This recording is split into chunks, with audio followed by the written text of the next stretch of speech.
जय माँ कामाख्या। बहुत बार लोग ऐसी बात करते हैं कि तंत्र मंत्र कुछ होता है या नहीं, ब्लैक मैजिक क्या होता है, कुछ होता भी है नहीं। बहुत लोगों का इस पर विश्वास नहीं रहता और बहुत सारे लोग ऐसा विश्वास करते भी हैं। तो मैं आपसे ये एक बात पूछना चाहती हूँ कि जब हम माँ दुर्गा की पूजा करते हैं नवरात्रों में, तो हम माँ दुर्गा के स्वरूप को स्वीकार करते हैं। तो जब माँ दुर्गा है यहाँ, तो चंड मुंड क्यों नहीं? अगर हनुमान जी हैं, श्री बालाजी हैं, तो भूत प्रेत क्यों नहीं? भगवान श्री राम हैं, तो असुर दल क्यों नहीं? असुर दल भी हैं।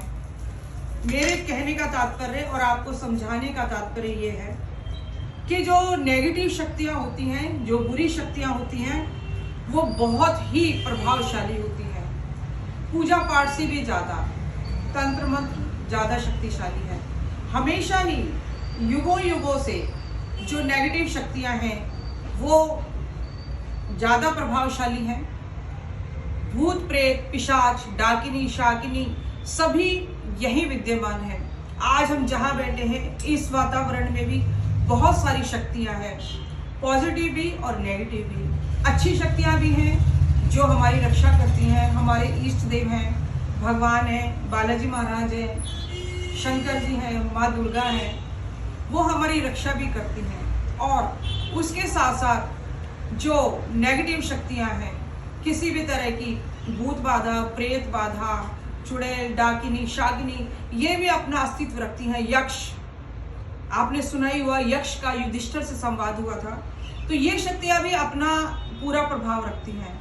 तो हमें समय समय पर इन शक्तियों को भी प्रसन्न रखना पड़ता है और इनके निमित्त भी जो भी होता है दान या जो भी ये भोजन जो ये खाना चाहते हैं, ये जो है वो भी हमें समय समय पर देना पड़ता है। तो अगर कई बार ऐसा होता है कि हमारी कुंडली भी ठीक है और ग्रह भी हमारे अनुकूल चल रहे हैं, फिर भी किसी तरह की ऊपरी बाधा हमारे ऊपर असर करती है। हमें लगता है व्यवसाय में दिक्कत है, खासकर स्वास्थ्य में और आपसी संबंधों पर ये सबसे ज़्यादा असर इसका होता है। तो ऐसी स्थिति में हमें क्या करना चाहिए, है ना? ऐसी स्थिति में हमें क्या करना चाहिए? ऐसी स्थिति में हमें किसी भी तरह की बाधा का अच्छे से दिखाकर, किसी भी योग्य व्यक्ति को जिसको इसकी अच्छे से नॉलेज हो, जिसने सिद्धि की हो, जिसको तंत्र की अच्छे से जानकारी हो, उनको दिखाकर तंत्र की काट करानी चाहिए। आज के युग में हर कोई किसी को भी नीचा दिखाने के लिए तंत्र का सहारा ले रहा है और ये बहुत आसान प्रक्रिया है। बहुत कम खर्च में किसी के ऊपर भी किसी भी तरह का तंत्र किया जाता है। ये तंत्र शाबर मंत्रों से भी होता है, लूना चमारी का तंत्र भी होता है, जो कि एक बहुत निम्न कोटि का तंत्र है। माँ कामाख्या का भी तंत्र है। आपने सबने ही सुना होगा, माँ कामाख्या नीलांचल पर्वत पर निवास करती हैं और साल में एक बार उनका पर्व होता है जिसमें वो अपनी पूरे तेज के साथ, बहुत ज़्यादा उस समय उनकी शक्तियाँ जो है स्ट्रॉन्ग हो जाती हैं और उस समय वहाँ पर जो भी पूजा पाठ हवन किए जाते हैं वो बहुत ज़्यादा शक्तिशाली होते हैं। तो इस तरह का तंत्र कोई भी किसी पर भी कर सकता है। हमारा कोई भी शत्रु किसी भी तरह का तंत्र हमारे ऊपर कर सकता है। वो तंत्र निम्न कोटि का भी हो सकता है या उच्च कोटि का भी हो सकता है। उच्च कोटि के तंत्र में आते हैं मारण, मोहन, वशम और उच्चाटन।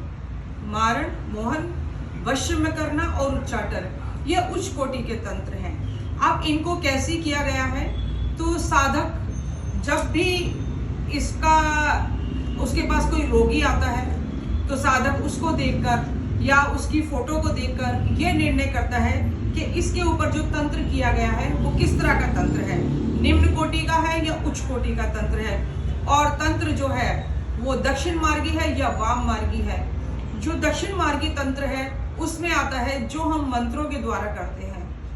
दक्षिण मार्गी जो हमारा तंत्र है उसे हम जो मंत्रों के द्वारा जो हमें किया जाता है, वशीकरण के मंत्र हैं, उच्चाटन के मंत्र हैं और मारण के भी हैं, लेकिन उसका प्रयोग बहुत कम लोग होंगे जो करते होंगे। करना नहीं चाहिए, कभी भी किसी का अहित नहीं करना चाहिए। और जो निम्न कोटि का तंत्र है वो है किसी को अपनी तरफ आकर्षित करना, किसी से अपनी बात मनवाना, किसी को अपने अनुकूल चलाना, पति पत्नी में अगर अनबन होती है तो उसको सुलटाना। ये सारे तंत्र के अलग अलग प्रकार हैं। अब इनको किया जाता है, मैंने आपको बताया जैसे कि 2 प्रकार से, दक्षिण मार्गी और वाम मार्गी। जो दक्षिण मार्गी है वो इसका सात्विक रूप है जो मंत्रों से किया जाता है, और जो वाम मार्गी है वो इसमें सहारा लेते हैं किसी भी तरह की पशु बलि का या किसी भी तरह के वैसे तंत्र का जिसमें पशुओं की बलि दी जाती है। तो इसको तो हम सिरे से ही नकारते हैं, ऐसा नहीं करना चाहिए।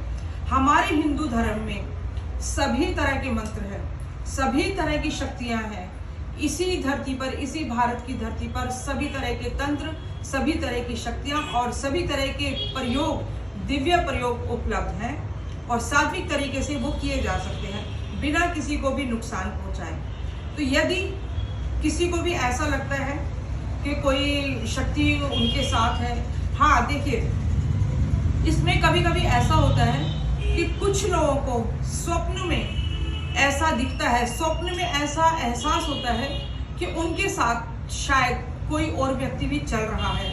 और ऐसा बहुत लेडीज के साथ होता है, बहुत लोगों के साथ, कि कोई उनके साथ हमेशा चल रहा है, यहाँ तक कि उनको एहसास होता है कि कोई उनके साथ साथ बिल्कुल रह रहा है। अब ऐसी स्थिति में क्या करना चाहिए? ठीक, सबसे पहले तो आप ये जांच करवाएं कि ये है क्या। अगर वो व्यक्ति आपके परिवार का, आपका कोई प्रिय है, तो आपको अवश्य ही उसके निमित्त पूजा पाठ और दान करने से वो व्यक्ति की आत्मा तृप्त होगी और वो आपसे थोड़ा दूर चले जाएगा। कभी कभी हमारे प्रियजन मोहवश भी हमारे पास रहते हैं। जो हमारे प्रियजन जो इस दुनिया को छोड़ चुके हैं वो मोहवश भी हमारे पास रहते हैं। तो ऐसी स्थिति में भी इस चीज़ की अच्छी जानकारी लेकर अपने प्रियजनों के लिए दान और हवन करना चाहिए। हाँ, यदि किसी भी तरह की कोई ऊपरी बाधा, किसी भी तरह का भूत पिशाच चुड़ैल या कोई इस तरह का अगर आपके साथ कोई शक्ति आ जाती है, जो कि अगर आप कहीं बाहर जाते हैं, किसी चौराहे को क्रॉस करते हैं, किसी पेड़ के नीचे अगर शौच वगैरह कर देते हैं, तो उससे भी आ जाती है। क्योंकि ये शक्तियाँ अपने स्थान पर रहती हैं, हमें पता नहीं चलता। तो कभी अगर ऐसी कोई शक्ति आपके साथ आ जाती है तो आपको उसकी अच्छे से जांच कराने के बाद उस शक्ति का पूरा निवारण करना चाहिए और जल्दी से जल्दी उस अतृप्त आत्मा की तृप्ति के लिए आपको हवन अनुष्ठान करना चाहिए। और जो भी अगर कुछ आपसे मांगती हैं या कुछ उनकी कुछ भी ऐसी कोई मांग होती है कि उनको वस्त्र चाहिए, खाने का चाहिए, ज़्यादातर जो अतृप्त आत्माएं होती हैं वो वस्त्र और खाने की चीज़ों का ही डिमांड करती हैं। तो ये आपको पता चलेगा जब आप पूजा हवन करेंगे उससे। साथ में कई बार ये जो अतृप्त आत्माएं हैं और जो नेगेटिव शक्तियां हैं ये रोक देती हैं हमारे वंश को बढ़ने से और संतान के होने से। तो ऐसी स्थिति में भी अगर कुछ ऐसा आपको लगता है कि शादी के बहुत साल बाद भी संतान नहीं हो रही या घर में किसी की निरंतर स्वास्थ्य खराब है या मृत्यु हो रही है, अगर आपके परिवार में कुछ ऐसा हुआ है, कोई हादसा हुआ है, तो उसका भी कारण किसी न किसी अतृप्त आत्मा का या किसी भी बुरी शक्ति का आपके घर में प्रवेश होना लिखा है। तो इसके लिए आपको योग्य व्यक्ति से इसके बारे में बात करके पता लगाना चाहिए। लेकिन जब तक आप किसी से बात करें, आप एक छोटा सा उपाय अपने घर को सुरक्षित करने के लिए करें। ये उपाय हमेशा ही आपको काम आएगा। आपको करना ये है कि पीली सरसों आपको, अगर ऐसा आपको लगे कि हमारे घर में शायद कोई ऊपरी शक्ति है या कुछ घर में नेगेटिव हो रहा है, पीली सरसों आपको लेनी है 300 ग्राम और उसको अपने घर के सभी कोने में आपको बराबर डाल देना है। शनिवार के दिन आपके अपने चारों घर के कोनों में और घर के दरवाजे में भी। शनिवार को डालने के बाद आप उसको रात भर वहीं रहने दीजिए और रविवार की सुबह आप उसे सूर्य की होरा में ही, रविवार की सुबह सूर्य की होरा में ही, अगर सूर्य की होरा में आप नहीं कर पाए हैं तो आप इसको मंगल की होरा में करें और उसको झाड़ू से निकाल के किसी चौराहे पर फेंक दीजिए। ऐसा करने से घर की जो भी नकारात्मक आपकी ऊर्जा है वो बिल्कुल साफ होगी और घर से नकारात्मक शक्तियां बाहर होंगी। एक अन्य उपाय में आपको गाय के गोबर का जो कंडा होता है, उपला होता है, उसको जलाना है और इसकी धुनी आपको देनी है रोज ही शाम को। अगर आपको लगता है कि घर में कोई नकारात्मक शक्ति है, कोई ऊपरी बाधा है, तो गाय के गोबर से बने हुए उपले की धुनी आपको देनी है रोज ही रात को। उसके ऊपर डालना है आपको थोड़ा सा कपूर, गाय का घी, थोड़े से काले तिल और उसमें 5 लौंग और घी डालना है, कपूर डालना है। ये डालने के बाद आपको सबसे पहले भगवान को दिखाना है, माँ दुर्गा को दिखाना है। उनके आज्ञा लेकर आप इसको अपने पूरे घर में घुमा दीजिए, पूरे घर में धुआं होने दीजिए और उसके बाद आपके सारे दरवाजे और खिड़कियां आप खोल दीजिए। आप खुद देखेंगे कि इस वक्त आपको खुद ऐसा महसूस होगा कि आपका घर पहले से बहुत वातावरण जो है उसका साफ सुथरा हो गया है और वाइब्रेशंस बहुत क्लीन है। नेगेटिव शक्तियां जो है घर से बाहर निकल रही है, आपको ये खुद एहसास होगा।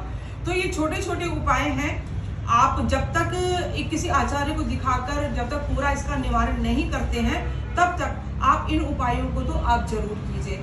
आप सब कीजिए, आपको लाभ मिलेगा। किसी भी तरह की जानकारी के लिए, कुंडली से संबंधित हो, तंत्र मंत्र से संबंधित हो, कोई ऊपरी बाधा हो, इससे संबंधित अगर आप कोई भी जानकारी चाहते हैं तो आप हमारे साथ संपर्क कर सकते हैं। हमारे कांटेक्ट नंबर जो है वो आपके पास है। मैं फिर एक बार आपको बता देती हूँ।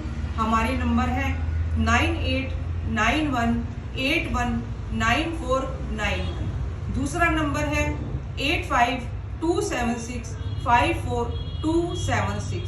तीसरा नंबर है 9899584896। आप इन सभी नंबरों पे हमारे साथ संपर्क कर सकते हैं। किसी भी काम के लिए, किसी भी बात की जानकारी के लिए आप मेरे साथ संपर्क कर सकते हैं। हर हर महादेव। भगवान भोलेनाथ की कृपा आप सभी के ऊपर बनी रहे। हर हर महादेव। नमः शिवाय। ओम नमः शिवाय। ओम नमः शिवाय।